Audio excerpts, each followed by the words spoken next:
Oi pessoal, tudo bom com vocês? Sejam bem-vindos mais uma vez aqui. Vim gravar mais um vídeo aqui para vocês. Hoje nós vamos falar sobre 12 erros que os casais não devem cometer. Daqui a alguns meses eu vou fazer 20 anos de casado e a gente sabe como é um desafio o casamento. Mas antes da gente entrar aqui, eu fiz um resumo para a gente estar falando sobre esse assunto hoje. Confesso que foi muito difícil, porque assim é um tema que aborda muitas coisas, mas eu consegui separar aqui algumas coisas para a gente conversar hoje. Mas antes da gente entrar no tema, eu quero fazer uma indicação de livro para vocês, 104 erros que um casal não pode cometer, do Josué Gonçalves. Vale super a pena, tenho ele há muito tempo, ele é muito interessante, muito bacana. Vocês sabem que eu sou casada com o pastor Reginaldo França, até separei umas fotinhos aqui dele. Isso aqui foi um jantar de casais que nós fomos, né? Como eu disse, nós vamos fazer 20 anos de casado daqui a alguns meses. Aqui foi uma viagem nossa, né, que nós fizemos. Saiu uma pesquisa dizendo que viagens traz mais bem-estar emocional e psíquico do que adquirir bens materiais, né? Isso aqui foi um quadro que nós ganhamos da nossa igreja há alguns anos atrás, somos nós aqui. Enfim, casamento. Por que eu estou mostrando essas fotos para vocês? Temos 2 filhos, um de 14 e uma de 11. Por que eu estou mostrando essas fotos para vocês? Por que eu estou falando isso para vocês? Porque nós precisamos entender que casamento é uma história. É uma história que você constrói do lado da pessoa amada. Casamento são 2 pessoas que têm vivências diferentes, tiveram vivências diferentes, construções psíquicas diferentes, e aí elas vão viver juntos uma mesma história, vão construir uma nova família. E com esse excesso de informações que a gente está vendo aí hoje em dia na nossa sociedade, um excesso de informação, na verdade, que tem trazido assim um valor um pouco baixo para relacionamentos duradouros. Mas nesse vídeo eu quero falar para você que é possível sim você ter um casamento duradouro, que seja feliz, que seja um casamento bom, saudável. Sim, tem sim essa possibilidade, tá? Então assim, primeiro a gente precisa entender que o primeiro ano do casamento é aquele ano de percepção, aonde acontecem os ajustes. Você começa a conhecer melhor a pessoa com quem você casou, você começa a ter uma percepção melhor dessa pessoa que você se apaixonou e escolheu casar e viver uma vida junto. E no segundo ano o amor amadurece. É interessante que a paixão, para a ciência, ela dura ali em torno de 2 anos, que é aquele sentimento mais intenso, parece que a pessoa não tem nem defeitos, né? Depois de 2 anos, esse sentimento amadurece. Tem pessoas até que falam assim, eu acho que eu não amo mais, eu acho que eu não gosto mais. Não, é porque o sentimento amadurece, ele fica mais estável, o amor ele é recíproco. A paixão ela é mais impulsiva, ela sufoca. O amor não, o amor é mais maduro. O amor, você olha para a pessoa, você consegue enxergar que aquela pessoa não é perfeita, mas ela pode ser perfeita para você. E o casamento, ele é igual uma planta, você precisa regar todos os dias para permanecer vivo, né? Você alcança a maturidade sentimental quando você entende que o importante não é você conquistar várias pessoas. Não, você alcança a maturidade quando você entende que você precisa conquistar a mesma pessoa todos os dias. E eu sei que como isso é um desafio, eu separei aqui uma listinha para a gente falar um pouquinho sobre o que os casais não devem fazer. Saiu uma pesquisa que 90% dos casais que se separam não é por falta de amor, não é por falta de sentimento, simplesmente é por falta de ajustes. Eu sempre falo para os casais que me procuram, eu sempre falo nas terapias de casal, nas palestras que eu dou, não existe casamento perfeito, mas existe casamento feliz. Então vamos lá. Falta de comunicação. A falta do diálogo é o principal problema entre os casais nos dias de hoje. As pessoas parecem que elas não querem mais conversar, só reclama de tudo, mas não senta para dialogar, né? E outra coisa, muitas das vezes quando senta para conversar, não quer um diálogo, quer um monólogo, só ele fala. Não, diálogo você fala, você é ouvido, depois você para e você ouve a outra pessoa. Então, o bom diálogo começa com o respeito com o seu cônjuge. O diálogo, ele traz afinidade. O diálogo faz você conhecer. O diálogo faz a outra pessoa também te conhecer. Então, um dos principais pontos não pode faltar na vida de um casal é o diálogo. Nem que vocês separem um dia da semana para fazer a famosa DR, né? Para discutir a relação. É necessário, não pode faltar. Um outro ponto que eu marquei aqui. Cobranças em excesso. Aquele casal que se cobra muito. Aquele fardo, né? Na verdade, o casamento ele se torna uma obrigação. Nós precisamos entender que existem muitas faltas que foi gerada lá na infância. E aí você casa e você lança essa expectativa em cima da outra pessoa. Só que nós precisamos entender que as faltas que nós tivemos lá na infância, nós precisamos aprender a superar. Nós precisamos aprender a ressignificar, nem que seja com a ajuda. Se você não consegue sozinho, procure a ajuda de um terapeuta para você entender o que aconteceu com você lá na sua infância. Porque tem pessoas que não tiveram afeto de pai, não tiveram afeto de mãe, aí casa. E aí sufoca o cônjuge, querendo que esse cônjuge supra uma carência afetiva que ela teve. O seu cônjuge, o seu esposo não é seu pai. A sua esposa não é a sua mãe. O que você não teve lá atrás, você não pode lançar essa expectativa sobre o seu esposo, sobre a sua esposa. Casamento não é isso. E quando isso acontece, cria uma relação de dependência e você vai sofrer e você vai fazer o outro sofrer também. Nós precisamos entender, eles também tiveram as suas carências, eles também tiveram os seus conflitos. Então não é justo você ficar fazendo essas cobranças, lançar toda essa expectativa em cima da outra pessoa. Então, menos cobrança nesse casamento. Quando você cobrar menos, você vai perceber que a sua vida a dois vai ficar mais leve, vai ficar mais produtiva. Terceiro erro, falta de perdão. Nós precisamos entender que a vida a dois é renúncia. Vida a dois é perdão todos os dias. Se você decidiu perdoar algo que o seu cônjuge fez, está perdoado. Você não decidiu perdoar e continuar o casamento? Porque às vezes a pessoa fala assim, eu perdoei aquela traição. Mas na primeira briga, na primeira oportunidade, fala daquela traição. Então você não perdoou. Porque perdoar não é esquecer. Esquecimento se chama amnésia. Mas perdoar é você lembrar sem sentir dor. Se você decidiu perdoar, você não pode mais trazer essa história à tona na primeira oportunidade que você tiver. E outra coisa, o perdão faz bem para você. Quando você perdoa, você não está perdoando porque o outro merece o perdão. Você perdoa porque você merece. A falta de perdão vai gerar mágoa, vai gerar ressentimento. Quem não perdoa adoece. Quem não perdoa vai ter dores pelo corpo, vai desenvolver doenças psicossomáticas. Perdoar é zerar a conta da outra pessoa. Perdoar é zerar a conta no seu emocional. Então vale a pena você compreender que o perdão faz parte na vida a dois. Quarto ponto, não criticar o outro. Tem casais que às vezes ficam se desvalorizando, né? Às vezes sempre tem um na relação que gosta sempre de estar criticando, colocando defeito, colocando apelidos, né? Isso diminui o sentimento da outra pessoa. Isso faz a outra pessoa se sentir inferior. E quem critica muito se sente o mais habilidoso, o mais inteligente. Quando você critica o outro, você diminui os sentimentos positivos e aumenta os sentimentos negativos, gera mágoa, gera ressentimento, palavrões, palavras inadequadas sobre o seu cônjuge, vai afastar ele de você, vai esfriar ele com você. Eu atendi essa semana uma esposa que ela estava tendo alguns problemas sexuais com o esposo porque no dia a dia ele brincava colocando defeitos no corpo dela. E na hora do ato sexual, ela lembrava daquelas brincadeiras. E ele dizia que era bobeira, que aquilo era só uma brincadeira. Mas Freud diz que brincando pode-se dizer tudo, inclusive a verdade. Então, nem brincando, tem coisas que a gente não fala, nem brincando para o nosso cônjuge. Quinto ponto, falta de elogios. Parece que no início do casamento tudo é muito lindo, né? E o tempo vai passando, parece que o casal esquece de um elogiar o outro.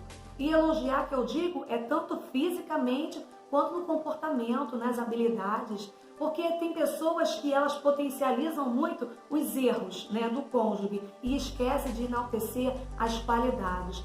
Todo ser humano tem limite.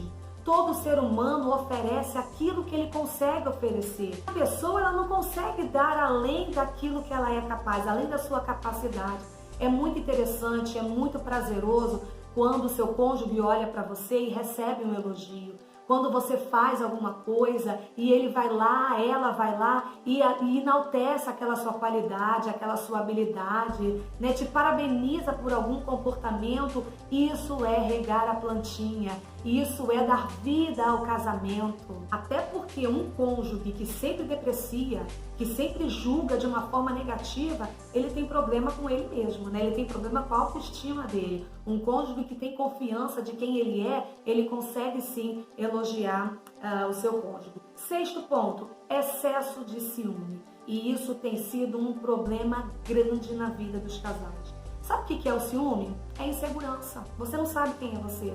Você não conhece seu potencial. Então você é inseguro e aí você tem ciúme. É o medo de perder, né? A mente ciumenta, ela cria situações irreais, situações que não existem. Né? Que não existem. O cônjuge ciumento, ele sufoca o outro, ele aprisiona o outro e isso não traz um relacionamento feliz, um relacionamento saudável. O ciumento, ele traz proibições absurdas. Entenda uma coisa, ciúme não é amor. Ciúme é um problema interno. A pessoa ciumenta, ela precisa de tratamento.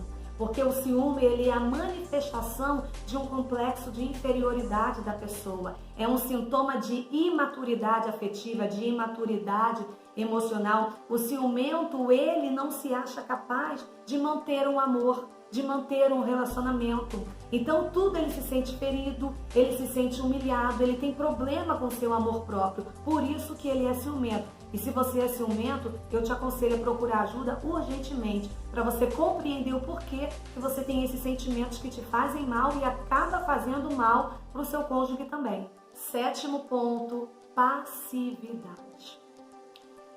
A falta de interesse de agradar o outro, a falta de interesse de demonstrar sentimentos, a falta de interesse de dizer palavras, a famosa frase eu te amo.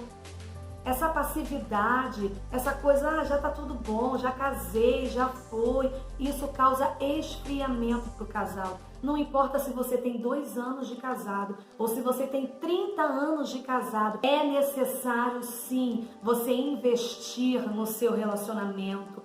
Agradar o outro, se importar com o que o outro gosta, se importar com mimos. Poxa, você passar em frente a uma padaria, ver que o seu cônjuge gosta de um docinho, chegar em casa com aquele doce, é um mimo. Você faz o outro se sentir desejado, você faz o outro se sentir valorizado. Eu atendi um casal e a esposa reclamava que o marido não dizia eu te amo, que o marido não demonstrava o seu amor, o seu afeto, nem em palavras, nem em comportamento. E a resposta dele foi a seguinte: ela já sabe que eu amo, ela já sabe que eu gosto.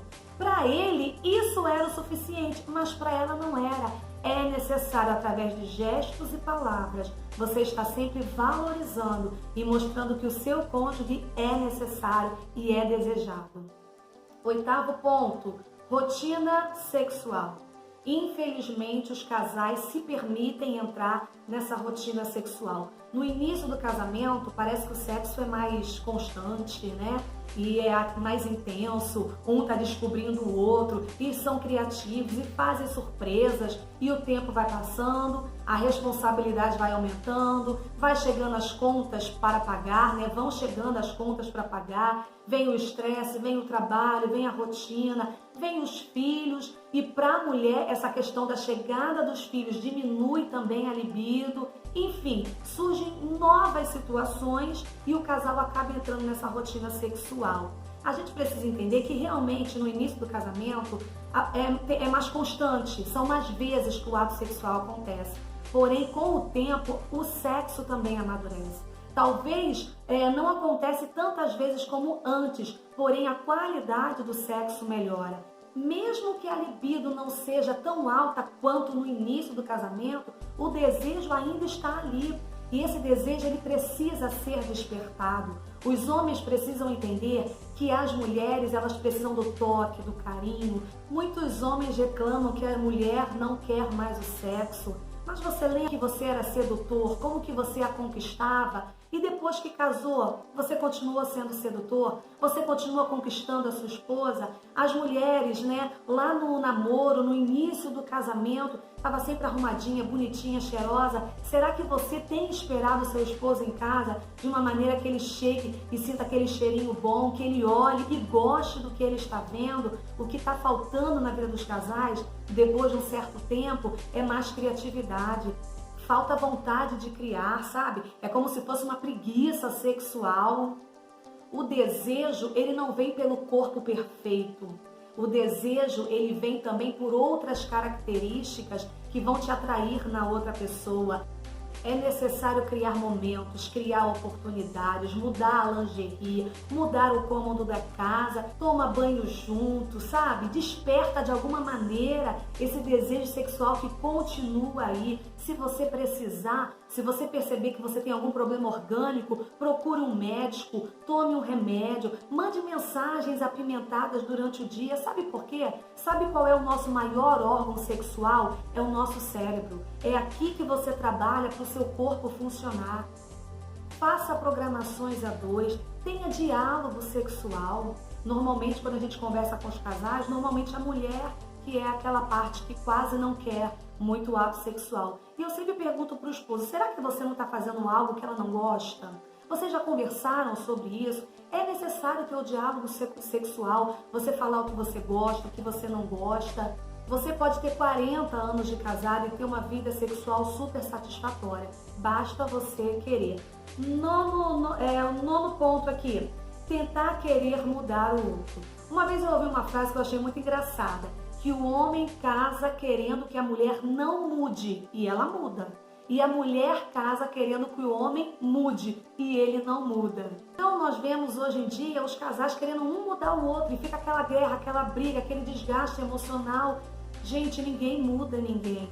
É mais fácil você arrumar uma solução, arrumar um jeito de lidar com aquele defeito que você não gosta, do que você ficar perdendo tempo tentando mudar o outro. E quando você realmente ama, não é difícil você encontrar uma solução. Como eu disse, casamentos são ajustes e renúncias. E quando a gente quer, a gente consegue. 10º ponto, falta de companheirismo, falta de empatia. Vocês, como casal, vocês precisam entender que vocês podem ser melhores amigos. É bom compartilhar sentimentos, é bom compartilhar rotina, é bom conversar sobre o que aconteceu durante o dia, é ouvir o outro, ser ouvido, sentir empatia, mostrar preocupação com o que o outro fala, com o que o outro está sentindo. 11º ponto, não fazer o outro rir. Olha que perigo. Saiu uma pesquisa na Alemanha por neurocientistas e essa pesquisa comprova que casais com bom humor, aqueles casais que fazem brincadeiras, né, que ficam naquela coisa meio que de zoação, vivem em maior harmonia e conseguem resolver os problemas de uma forma melhor, mais tranquila e mais equilibrada. Eu pergunto para você, qual foi a última vez que você fez o seu cônjuge rir?